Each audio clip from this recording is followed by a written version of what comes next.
à 8.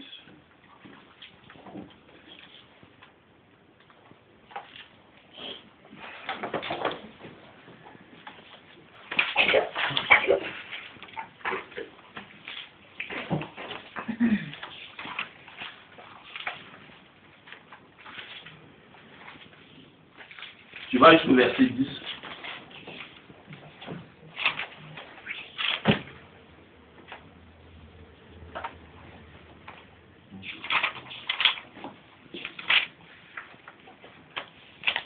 Amen. C'est le Claudie.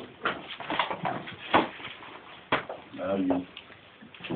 Dans les frères et sœurs qui ne savent pas que pour lui la situation de la Côte d'Ivoire, ce n'est pas une question de vote, c'est une question spirituelle. Amen. Amen. Si tu pries pour la nation, Dieu va permettre même que celui qui est ton choix sera imposé. Ce n'est pas même ton vote qui a fait que celui que tu aimes sera président. Quand tu es un homme spirituel, tu sais que toute autorité est établie de Dieu. Donc il faut prier le Seigneur pour que le choix de Dieu soit. Amen. Amen. Alléluia. Amen. Et puis, si les frères et sœurs aussi lisent la Bible comme on m'a dit, ils auront la notion du temps. Amen. Parce que quand le ciel est sombre, on sait que c'est tel temps. Amen. Quand l'heure doit changer, on sait aussi que l'heure doit changer. Logiquement, si tu as vécu ici pendant 10 ans, c'est nous autres là. Vraiment, on doit s'habituer. Mais toi, qui es ici, ça fait 10 ans. Logiquement, tu sais qu'à partir de... qu'on appelle ça, hiver, l'heure change. Donc, il faut être prêt. Amen. Donc, mettons les choses de Dieu au devant pour que Dieu puisse vraiment se souvenir de nous. Quand tu mets les choses de Dieu derrière, c'est comme si tu n'avais même pas de considération pour Dieu. Amen. Quand tu veux être béni, il faut pouvoir toi-même bénir le donateur. Amen. Il faut avoir du respect pour lui. Et puis, je pense que Dieu se souviendra de nous. Souvent, on dit, mais on est des juifs. Mais quand tu veux rentrer dans la tradition juive, le juif ne se comporte pas à l'égard de son Dieu. C'est pas comme ça qu'il se comporte à l'égard de Dieu. Et nous disons, nous sommes chrétiens, mais on n'a pas la notion du temps. Amen. Ce n'est pas une bonne habitude. Amen. J'ai lu un texte hébraïque qui dit que le judaïsme est venu des juifs, mais les chrétiens qui ont accepté le Messie n'aiment pas le judaïsme. C'est-à-dire, ils n'aiment pas ce que les juifs eux-mêmes ont instauré. Or, la chrétienté, en fait, sort du judaïsme. Amen. Amen. Alléluia. C'est-à-dire que chacun d'entre nous doit pouvoir se concentrer sur son Dieu. C'est important. Aujourd'hui, on est assis, c'est vrai, mais il y a un phénomène spirituel qui est en train de se passer en France. Dans ce temps-là, il y a des choses qui se passent en France. Et tu sais lire. Toutes ces églises qui ne sont pas dans la vérité de Dieu, ou qui ont fait mal à certains enfants de Dieu, Dieu prendra la peine de faire des tris. Peut-être qu'on pense que c'est des paroles en l'air, mais la Bible dit qu'on reconnaîtra là par son fruit. Amen. Dieu il est très lent, mais quand il prend une décision, c'est définitif. Je veux que chacun réalise qu'il n'est pas chrétien pour quelqu'un, mais c'est pour sa propre vie lui-même. Parce que demain, c'est lui seul. Il sera sauvé, mais ça ne sera pas un truc de groupe. C'est lui seul, c'est par rapport à sa propre vie. Amen. Amen. Amen. Amen. Je nous exhorte vraiment à méditer la parole de Dieu. Peut-être qu'on ne réalise pas. Si réellement on est spirituel, on va comprendre que les choses de Dieu même sont typiquement spirituelles. Amen. Amen. Alléluia. Amen. Quand Dieu a dit à Abraham, quitte la maison de ton père, quitte ta patrie, quitte ton pays, en fait Dieu est en train de lui dire de quitter le milieu naturel pour atteindre le niveau spirituel. Le niveau de sa naissance, là où il est né. S'il veut rester dans le domaine naturel, il ne sera pas béni. Et dans le domaine naturel dans lequel il est resté, c'est ce qui a fait qu'il a vécu pendant 75 ans auprès de son père, sans rien avoir.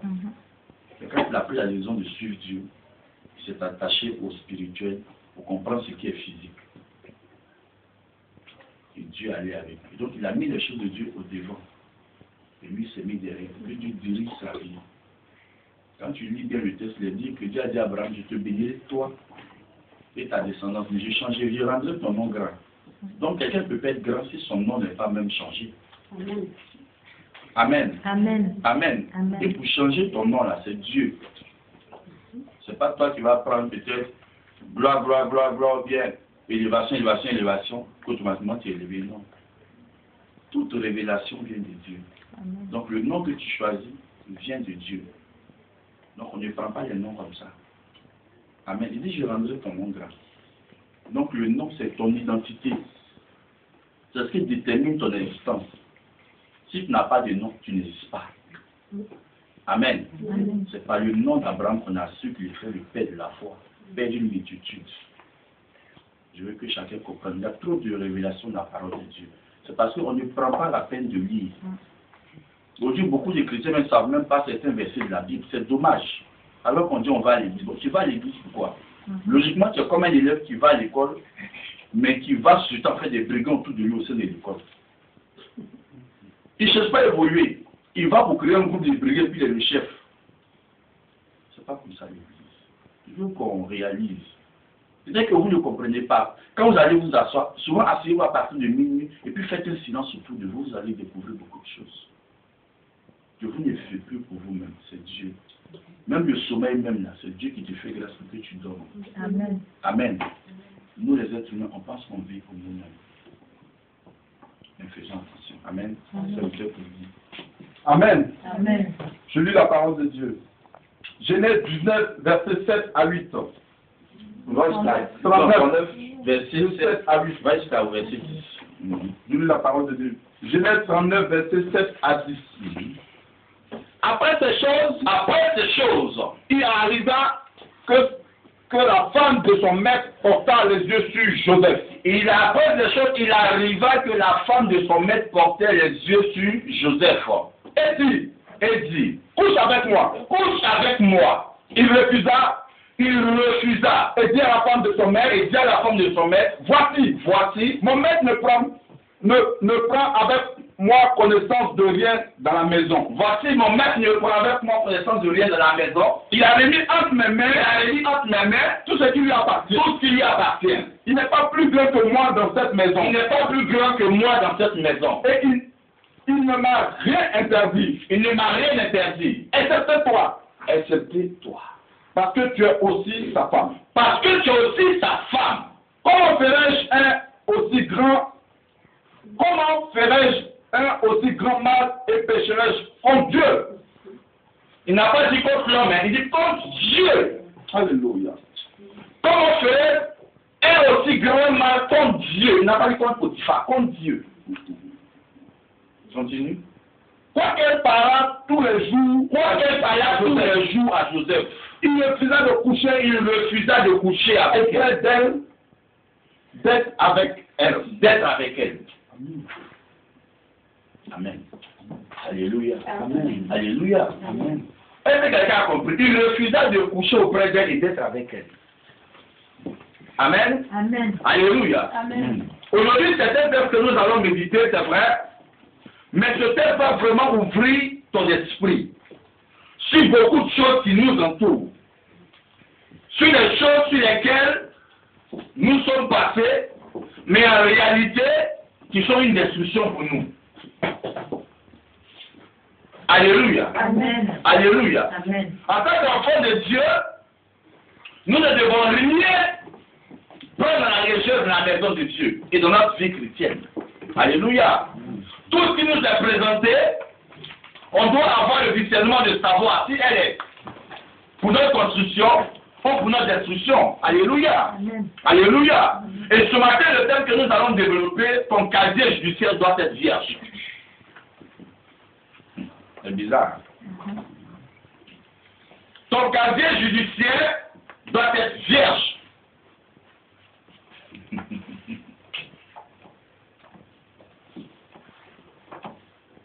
Chacun de nous, de façon physique, a un casier judiciaire. Alléluia. Amen. Chacun de nous marche avec un casier judiciaire. Pour certains, il n'y a aucune faute qui est marquée là-dedans. Pour certains, il y a des fautes. Alléluia. Amen. Alléluia. Donc le sens du casier judiciaire, c'était un relevé de condamnation que chacun de nous a. Alléluia. De façon physique et dans l'administration, le casier judiciaire signifie un relevé de condamnation. Amen. Est-ce que quelqu'un me comprend ce matin? On dit le casier judiciaire est vierge quand tu ne comportes pas une condamnation. Alléluia. Et le but du diable, c'est de te condamner et de salir ta vie afin que la condamnation soit un poids sur ta vie. Notre vie à nous est notre casier judiciaire. Notre vie à nous doit être propre aux yeux de Dieu. Notre vie à nous doit être pure devant Dieu. Notre vie doit être saine devant Dieu. Notre vie doit être agréable aux yeux de Dieu. Alléluia. Alléluia. Alléluia. Amen. Et donc, il avait dit que Joseph, qui est fils de Jacob, cet homme avait la grâce de Dieu sur sa vie, et de par la mauvaise foi de ses frères, s'est retrouvé en Égypte. Mais quand tu lis le texte, ça veut dire que tout ce que Joseph touchait prospérait. Tout ce que Joseph faisait allait de l'avant. Quand tu vas dans les écritures juives hébreues, il est dit que Jacob même enseignait tous les jours Joseph. Joseph méditait avec son père. Il écoutait tout ce que son père disait. Donc le fait de grandir dans un enseignement biblique te donne de refuser beaucoup de choses qui ne sont pas à la gloire de Dieu. Tu ne pèses pas contre l'homme, mais tu pèses contre Dieu. Alléluia. Amen. Alléluia. Amen. Joseph ayant grandi dans l'écriture, dans l'évangile, dans la parole de Dieu selon la Torah, Joseph, quand il s'est retrouvé en Égypte, la Bible dit que la femme de Potiphar a eu un regard sur Joseph. Alléluia. Amen. Alléluia. Amen. Alléluia. Amen. La Bible dit que Joseph était beau en taille. Il était aussi beau de figure. Alléluia. Bon, de quelle taille il s'agit? Il est beau en taille. Donc chacun est beau selon Dieu. Amen. Donc il n'y a pas de court, il n'y a pas de grand. Alléluia. Amen. Alléluia. Amen. Mais quelqu'un qui est beau en taille, en fait, c'est sa corpulence. Il était bien bâti. Alléluia. Amen. Alléluia. Amen. Donc, ce qu'il avait reçu de son père, ce qu'il avait reçu de Dieu a fait de lui un homme fort. Donc, la semence donnée par son père a produit quelque chose en lui qui reflétait la gloire. Alléluia. Amen. Alléluia. Amen. Et ce qui faisait que son père était tellement beau, donc le diable cherchait à le détruire. Mais en réalité, ce n'est pas Joseph. Mais il voulait tuer la grâce de Dieu qui était sur la vie de Joseph. Amen. Amen. La femme de Potiphar a suivi Joseph tous les jours. Mais une femme qui s'oppose, qui veut sortir avec un esclave, si tu comprends bien, elle avait l'habitude de faire ça. C'est une femme qui trahissait tous les jours son mari. Amen. Amen. Et elle n'est pas la seule.